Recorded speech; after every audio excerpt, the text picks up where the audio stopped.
In November of 1971, a group of New England businessmen led by Howard Baldwin were awarded a hockey franchise to begin play in Boston, Massachusetts for the newly minted World Hockey Association. The team would become known as the New England Whalers. The team would later join the NHL, becoming the Hartford Whalers, and would play for nearly 20 years in the league until lackluster fan attendance, little corporate support, and an old arena made the franchise relocate in the late 1990s. Hello everyone, my name is King Gratz and welcome back to the channel guys, and in this video I'll be explaining the story of the Hartford Whalers, going from the team's history in the World Hockey Association to its eventual admittance into the NHL, primarily focusing on the team's downfall and its eventual relocation by the late 1990s. I hope you learned something in this video, and let's dive right into it. So the Whalers commenced operations in Boston, Massachusetts as the New England Whalers, and they originally played out of the Boston Garden or the Boston Arena, but the franchise basically played second fiddle to the Bruins and the Celtics of the NBA even, with regards to scheduling. And as a result, the Whalers basically were fed up with the situation pretty quickly, and after just barely 2 seasons in the WHA, Whalers owner Howard Baldwin announced that the franchise would relocate to Hartford, Connecticut, with a target date of April of 1974. The franchise would then begin this period of kind of jumping around the state of Massachusetts. They first would move into the Big E Coliseum in West Springfield, where they would play while they waited for the construction of the Hartford Civic Center, and the Whalers would officially enter the Hartford Civic Center in January of 1975, in the middle of the WHA season that year, and they would play out of that arena for roughly the next 20 plus years. There was one period where the franchise had to move to a separate arena temporarily because the arena caved in due to heavy snow, but that was really a small blip in the history of the arena, so really the Civic Center was the home base for the Whalers for pretty much the remainder of its WHA history and its entirety of the NHL history. The Whalers in the WHA were a very successful franchise, and I think this gets overlooked in that I would describe the Whalers as a model franchise for consistency and stability for the WHA. They made the playoffs in every single season of the WHA's history books. They won at least one WHA title in that span, and they also won a couple of division titles for their efforts. By the time you get to 1979, the franchise was very consistent with its talent base, and they had at least 5 players having at least 350 games of service time in the WHA for the organization. So that's really good. And they also had a savvy management group. For example, in 1977, the Whalers would pick up Gordie Howe and his 2 sons, Marty and Mark, from the Houston Aeros when the franchise was slowly capitulating from within. And this stability and consistency by the Whalers was their ticket to getting into the NHL. The Whalers would be one of 4 WHA franchises that would join the NHL in the 1979 merger alongside the Edmonton Oilers, the Quebec Nordiques, and the Winnipeg Jets, and this would all be done in preparation for the 1979-1980 NHL season. The Whalers, of course, would be stripped of some of their talents when they entered the NHL, but compared to the other 3 WHA franchises, I would say they probably got off the best. They were able to retain most of their talent due to a combination of player exceptions that they got from either the NHL or from the existing NHL teams, and also through their protection list, where they were able to retain most of their talent. For example, the Whalers were able to hang on to both Gordie Howe and his sons, along with Dave Keon, Rick Lay, Mike Rogers, Al Smith, Gordie Roberts, and Andre Lacroix, who came over from the WHA, and the franchise only lost 3 players in total in the reclamation draft. There was an expansion draft after this, so they were able to reinforce their roster with players, and this would help out the franchise, at least in the short term. In its inaugural season, the Whalers were able to make the playoffs, finishing the best out of the 4 WHA franchises, and alongside them, the Edmonton Oilers would also make the postseason that year. Granted, they were the last team to make it in. The Whalers and the Oilers would become the first teams in NHL history to make the playoffs in their inaugural season. And this is something that would not happen again until we have the Vegas Golden Knights coming into the NHL and doing it in 2018. But the Boston Bruins directly objected to the fact that the team was known as the New England Whalers, seeing it as an infringement of the Boston market as a whole. And so as a result, the NHL forced the Whalers to undergo a major rebrand and a renaming before they entered their inaugural season. They hired a local graphic designer from Hartford by the name of Peter Good, and the franchise would be renamed to the Hartford Whalers, and Good would ultimately be the one who created the iconic Whalers logo that was used over the course of the franchise's history in the NHL, and many people are nostalgic for today. The team also changed its uniform colors, going to a green and blue color scheme, which was also just as iconic as their logo, and this would be their primary uniform going into not just their inaugural season, but basically for its entire existence in the NHL. Now, to summarize the history of the NHL's Whalers, it's basically a polar opposite to the Whalers of the WHA. The franchise was mostly stuck in mediocrity, and they only had 3 winning seasons in 18 years of NHL history, and the franchise, because of this, was nicknamed the Forever 500s, which of course was a mocking gesture to the organization's lack of success and the fact that its winning percentage usually lied around 500 or slightly below that. However, because of the NHL playoff structure at the time, the Whalers were able to make the playoffs. In total, they made the playoffs 8 times over the course of its history, but because of the fact that they basically either ran into the Montreal Canadiens or the Boston Bruins, they basically did not have much success. In total, out of all those playoff appearances, the Whalers only won 1 playoff series, and the franchise's best period of success was from 1986 until about 1992, where the franchise made the playoffs consistently over that period. To explain the story of the downfall of the Whalers in the NHL, we basically have to go through a combination of its on-ice challenges and its off-ice issues. For one, Hartford was a very small market. It was easily the smallest market in the United States for the NHL at the time. The Civic Center was also a dilapidated arena by the time you get to the 1990s, and the arena also was one of the smallest in the league, with a max seating capacity at just being over 15,600. But the thing is that the fan attendance was also pretty poor over the course of the Whalers' existence in the NHL, with the team only being able to average more than 14,000 fans for home games just twice in 15 years at the Civic Center. You combine that with the fact that Hartford was a very small market that was also sandwiched between New York and Boston, and you basically have a recipe for long-term disaster. Now, the downfall of the Whalers really has to be understood starting with its last playoff appearance, which was in 1992. In 1992, the Whalers made the playoffs and had to face the Montreal Canadiens. The winner of the series would go on to play in the conference finals that year, and it would go the distance. The teams went to 7 games. They even went to double overtime in Game 7, but unfortunately, the Whalers would be on the wrong side of the story here, as a turnaround shot by Russ Courtnall in double overtime would sink Hartford, and the Canadiens would win the series. Going into the next season, things would change quite dramatically. For one, the franchise would can both its head coach Jimmy Roberts and its general manager Eddie Johnston at the end of the season. They would bring in Brian Burke to become the next GM, and Burke would bring in Paul Holmgren to become the new head coach. The 1992-93 season also was filled with a number of changes to the roster. The players would be swapped out quite significantly by Burke, as the team would negotiate a lot of trades and also a few signings, but things went pretty poorly, and the franchise ultimately finished that season with just 58 points, which was the second worst point total in the franchise's history.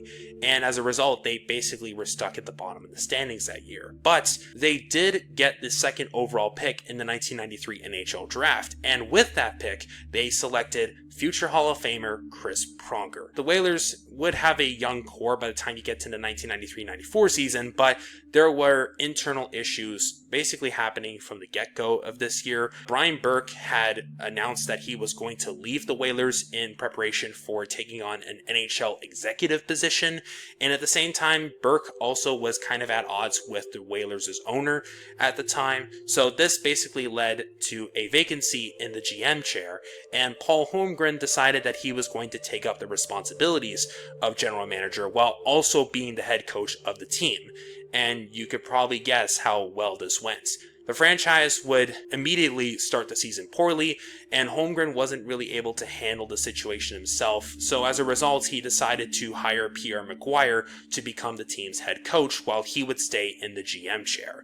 The franchise would continue its downward spiral through that season, hitting a low point when 6 players and 2 assistant coaches got arrested in Buffalo after being involved in a barroom brawl. One of those players was Chris Pronger, who would ultimately be arrested, and he was only 19 years of age at the time, which was a problem because he was 2 years below the legal drinking age in the state of New York.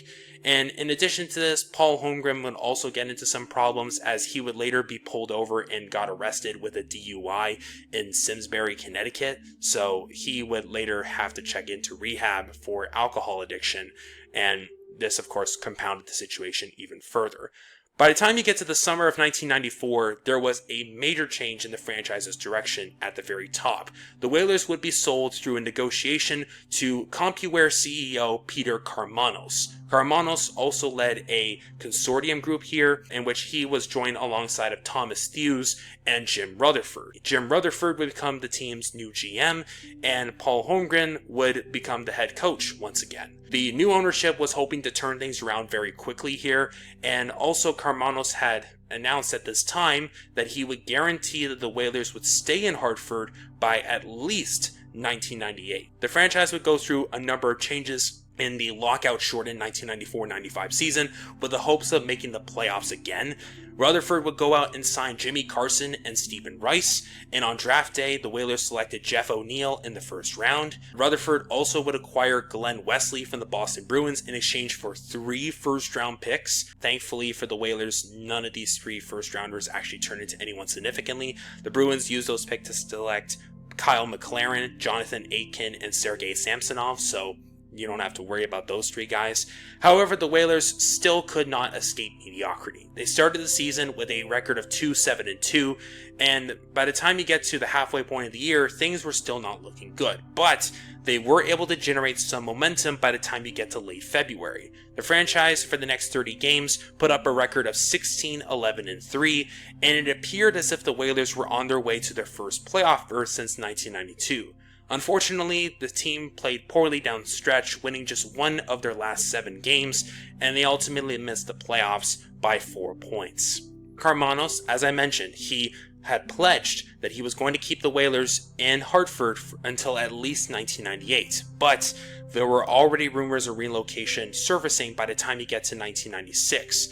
Just 2 years after his announcement, Karmanos would make the ultimatum to Whalers fans, saying that if the Whalers were not able to sell at least 11,000 season tickets for the 1996-97 season, then he would likely move the team.